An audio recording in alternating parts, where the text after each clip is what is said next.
السلام عليكم ورحمة الله وبركاته. جرى جرتور دفتني channelنا أنا ترى مو بقى جراتني إن شاء الله هدمه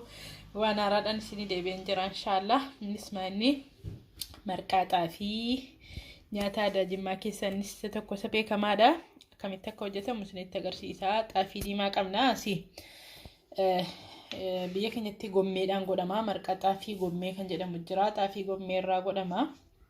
gommeen qabnu nu xaafii diimaadhuma qabna sirraa godhanna kunoo dhiqaan qaba dhiqaa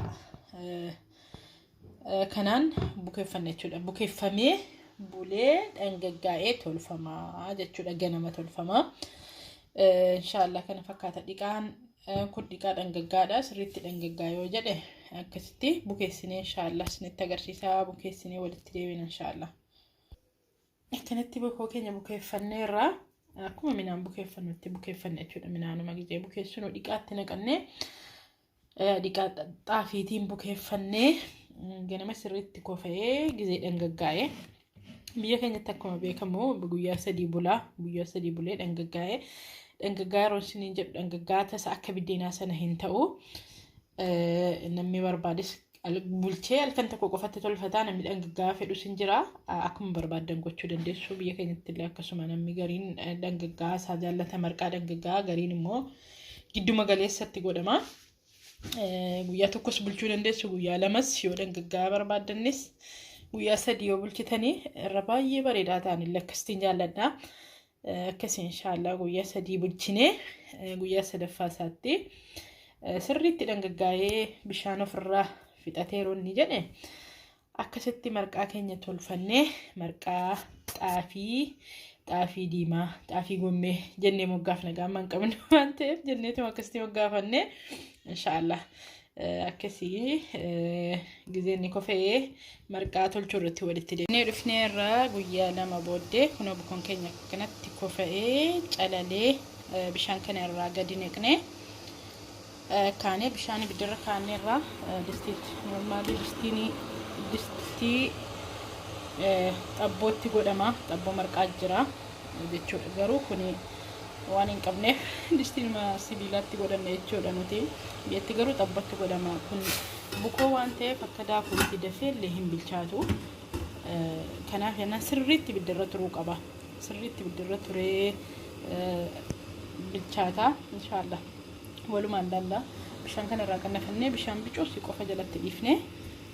akkasitti inshallah walumaan goona bishaan kana illee sarraa calalee irraa ganneqna guyyaa 2 ta'eera jechuudha guyyaa 3ffaadha hadhi kanatti bishaan keenya xiqqoo si jalatti dhiifnee jirra jechuudha xiqqoo si jalatti dhiifnee bohoo keenyatti garagalfannee sirriitti sochoofna jechuudha akka inni nu jaraan hin guranne sirriitti sochoosuu qabna gaala akka inni wal nyaatutti jechuudha amman sochoofnetti naqannee sochoosaa jira sirriitti sochoofnee wasinitti walitti deebina amma qooraa jira xiqqoodhaan dafeellee qoruu yeroo fudhata ilaalla amma dhumaatti inshallah walumaan nama akkas goone bishaan itti naqnee akka urree jechuudha akka bishaan amma jalaatti iddoo hundaan bishaan qaqqabutti itti kaddaanii amma sanga daqiiqaa 15 immoo taa'ee fi bidda gadi qabdanii akkasitti suuta bilchaataa ammas itti deebina jechuudha yeroo 3-4 yeroo 3-4 akkasitti ammanni sirriitti bilchaatee ofirraa ba'utti jechuudha ammanni bilchaatutti walitti deebina inshallah yalla amma argitanii amma sirriitti bilchaatee jechuudha bishaan yeroo 2tti naqee jira yeroo 3ffaa immoo sochoosee sirriitti micciiree keetaniyyee yeroo 3ffaatti deebisee jedha inshallah viidiyoon isinitti dheeratiin jedheetan gaggabaabsee godhaa jira amma sirriitti bilchaatela sirriitti yoo xiqqaate gara daqiiqaa 40 irra ture dafeen bilchaatu akkuma isiniin jedhe baafnee isaan irratti waliin ilaalla inshallah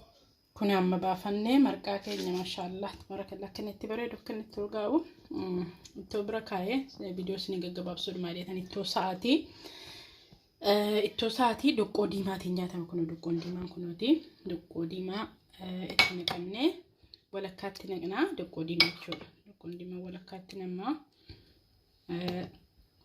achiin immoo dhadhaatitti namaa jechuudha dhadhaan akkasitti namee Chosa wajjiniin akkasitti nyaatamaa jechuudha. Marqaa